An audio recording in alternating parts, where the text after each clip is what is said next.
Good morning, everyone, and I would like to extend my warmest welcome to you to be here. And it's my great pleasure to share with you the findings from this significant study from Abrivia, Trinity College Dublin in 2019. First of all, I would like to thank all of the participants for this study. It's a very important study, and I'm sure some of the participants must be here. So thank you very much for your great support, without which we can't be here. I also thank you, everybody, to be here, and my students, my colleagues, and especially I thank Abrivia. I truly enjoy working with you guys, and brilliant. So when I prepared for this presentation, I've been thinking, what is the best title, what I want to say. And so I have to say, I wasn't sure, and until last night's news breaking through, I said, okay, let's get ready. So, and let's talk about disruptions. Following Charlie's excellent presentation, the Brexit is going to become more and more complex. The impact on Ireland, we know, is going to be negative. And although some people talk about opportunities, and I'm sure we should get ready for the worst result. On the other side of the world, there's somebody who wants to build a wall and to stop the crime and want to build more jobs, which I don't see the point. So in the national level, and I don't know if you have seen the release of the findings from this study on Irish News, RT News, Irish Independent, all of the social media. One thing Charlie also mentioned about the housing issue. So the very expensive house, the price is still going up, and also renting is another key factor. This has a big impact on employment, on business management, and it's about the attraction of people from abroad. It's about returning people in Ireland, returning people in Dublin. And also, more importantly, it also influenced the company who want to relocate in Ireland. Facing all of the disruptions, in the meantime, what about the work? What about the people management? So when we talk about disruptions about work, majority of the workforce in the current times is about permanent, full-time working, and the tenure of employees in the organization is actually relatively high, so they have a high level of commitment. But if you look at the future of the work, on the rise of a gig economy, and so this type of workers, they are not employed by any organization. They can work for a few clients at the same time, and they have a high level of autonomy and flexibility. Research has shown that the willingness to work as a gig worker is negatively associated with age. What does that mean? Millennials are more willing to work as gig workers than other generations, Generation X or baby boomers. That means in the future, the young generation may be more willing than millennials. So according to our study, and we found that 7% of the respondents from employee, so we surveyed, in the last year we surveyed over 10,000 employees. So we received over 1,700 respondents. 7% of them are gig workers, freelancers. And this number has been consistent. And according to the CIPD report, there were 1.3 million gig workers in 2017, which is the 4% of the labor market in UK. In the US, another report predicts that by 2020, there will be up to 68 million gig workers, and they are over 30% of the whole labor market. So that's raised the challenge about how we think about work and how we think about the people. In terms of structure of the work, the traditional view of hierarchical, different levels is still popular, and more organizations started to restructure organization using the networked, flat and networked organization structure, and then people work differently. What's going to happen in future? Nobody can tell. So there's a question mark, but we know the expectations are changing. Considering those changes, those disruptions globally and nationally, and about the future of the work and about the future of employment, we do have some key questions for HR professionals. The first question is, how relevant can HR be? And there's changes in the employment, in the expectations from the different generations. The practices that you designed a few years back, are they still relevant for current workforce? Are they still be relevant in the future? Other questions about what's the role of HR business partners? How much value can you create to the organization? How the HR function can be organized? And I have one big influencer, David Orridge, who has done a lot of work to address those questions. I would like to share one of his recent books, HR from Outside In. So HR along the time is evolving, and from the traditional administrative role to HR functional expertise, such as training and performance management, and going to the business strategy, become business strategy partnership, right? And this is happening now. What's the future? The future is, according to Dave, and that's going to change. You cannot only look at your internal people. Open the mind, open the eyes, look at what's going on around us and about the work, about the people. Bring all of the stakeholders, your clients, your suppliers, together to create value for everybody, not only for employees. And Ram Sharon, who is the co-author for a book called Talent Wins, published by Harvard Business Review Press last year. And in this article, he proposed that it's time to split HR. He suggested to split HR to two, and one is HR administration and focus on the administration job. This is probably what we are doing now. And the other one is HR for leadership and organization. This requires HR to focus on the building people's capabilities and to contribute to the business performance. The difficulty for HR for leadership and organization is the lacking of the skills by combining people and numbers and data to use evidence-based management to create value for organization to solve the HR issues. Based on the challenge of that, we conducted the first study on HR analytics in the survey last year. So we got very helpful insight about what's going on here. Here is a heat map and demonstrating how important HR analytics is. As you can see that a lot, overall, there's countries think are very important, extremely important, like Brazil, India, and China, UK, and Japan, and Chile, Mexico, Germany. They all think 70% of respondents think they are very important from these countries. And then we have Spain, Belgium, France, still around half. So there's no doubt that HR analytics is the future. It's going to be really important for organizations.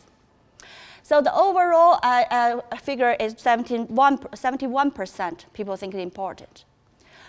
Although everybody thinks it's important, everybody talks about it, but we are in the slow progress because only 8% of the companies, they have usable data, right? This is the fact.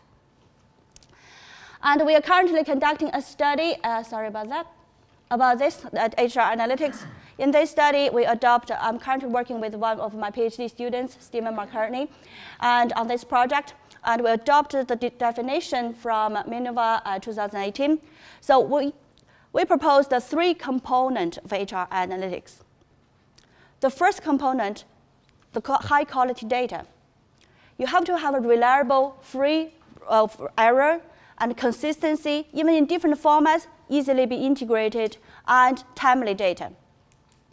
The second component is very important. You have to get people with high analytic competencies to work on the data, to turn the data to valuable information. The last, but also very, very important element is the strategic ability to act. You have to have some people who understand that and have the capability to tell the story, to turn the information into valuable implications. These are the three key components of HR analytics we studied. And here are three examples from the sample we received. So in this chart, you have seen three organizations. The first organization basically is the green line. So you can see on 3 elements, and unfortunately, it's low on each dimension. And then we have a blue line representing organization 2, who has a lot of high quality data, but do not have the people to analyze that and to implement those things. And the last organization is organization 3, basically high in the 3 elements, but the number is very limited from the sample.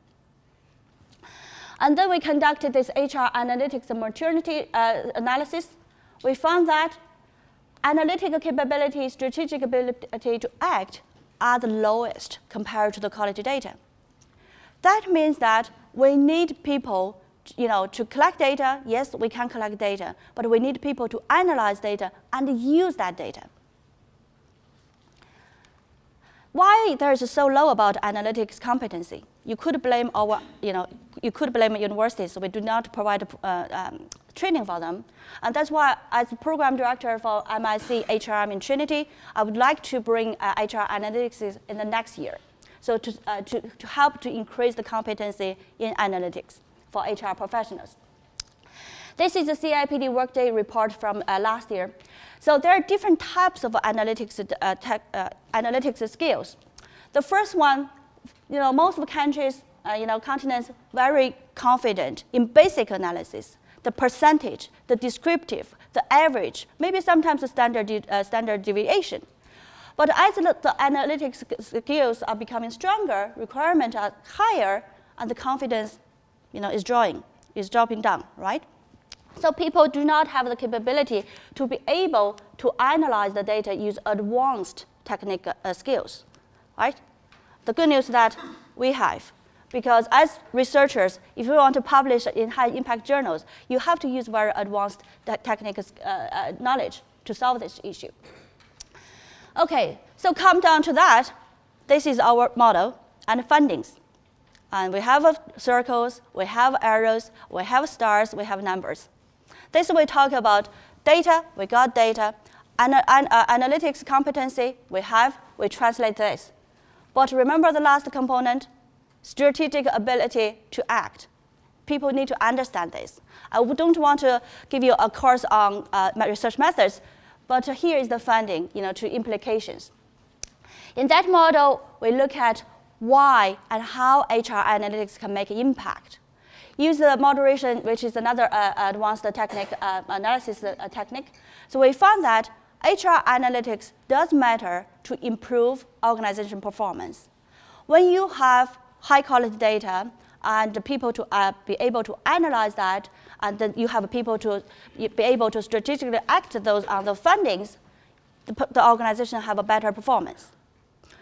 The key finding from this study, actually, we want to understand why, because we want to understand the missing part from HR analytics to firm performance. The key mechanism came out is called evidence-based management. Evidence-based management is a concept from the medicine field into management discipline. Basically requires business people to make decisions, is a decision-making process to consider the best available evidence. There are 6 activities, and you have to ask the right question, and then you have to appraisal the best, search for the best evidence, appraisal which is the best evidence, and then we have other things I'm happy to share. So basically, we think HR analytics provide such evidence, and then organizations are be able to use evidence-based decision-making and improve firm performance. Okay, so this is the key finding. And once we saw one thing, we found more things that we don't know, more questions. And for example, that what data need to be collected? If you ask 100 people, probably get 100 answers. What data do we need? Once we get the data, how do we analyze them? We have people from data science, analyzing the data. Okay, are there any other techniques to analyze data to make the best use of the data? Once we have the data analyzed, how can we use them? How can we use it, okay, to make it really value for the organization? how to do evidence-based management? We can continue those questions, on and on, more questions on that. Unfortunately, I don't know the answer, but the good news is that we're all passionate about it, right? That's why we came in a solution, possible solution for us. So we are setting this Trinity Evidence-Based HR Analytics Consortium. I haven't consulted with my dean, but I'd like to call that. And so we are honored to have a Professor Dennis Russo from Carnegie Mellon, who is the founder of Evidence-Based Management globally, the global center. So she has the expertise. More importantly, she has great passion to work with business and to create value and use through the evidence-based management. I have Laurent, my dear colleague, and who is the director for Digital Business Center. I'm the HR lead there. And it's great to have this consortium. You set up something, you become director for that. I like to call myself an organizer. So we are calling for participation from the organizations. We are planning to recruit a small number, maybe 10 to 15 organizations, and provide a very safe environment where we can share, share the experience, the challenges, the difficulties. Our job is to bring the best evidence for you, and I would love to learn from you as well. So then you can learn from us, and you can learn from your other organizations. And we also like to continue this relationship through seminars, from workshops, to better understand this topic, HR analytics. So please feel free to contact me or to talk to me, or you can drop the card to me, and I can keep in touch. Okay? Please join them. Okay, the next one after this topic, I would like to share some key findings from the survey. And so the good news is that, as Charlie has mentioned, there's good news, pay rises, received from both employers and employees. And another good news for 2019, that 90% of employers will plan to increase their salary. What a happy ending. Funding. And growth increasing headcount. And this is another good news for Irish economy. So we are growing, continue growing, which is great. The next one is a little bit different about people stay. Employers think, okay, the pay has to be satisfied first. But actually, from the employee perspective, work-life balance. People are working so hard. I think somebody told us, nah, you work like a dog. I said, yes. And fun at work with co-workers is a key element for employee well-being. So, do they socialize with each other? So another, going back to the culture, is very important. And the last point is about HR practices. Employees expect to develop their skills, so they want more HR practices. This really makes me think, do we really need more HR practices? Or do we need to implement them first? Okay? The other research theme is all about line manager implementation for HR. We think that you design your HR practice at organizational level, and only when they are implemented by line managers, they can inform their team members about the training opportunities.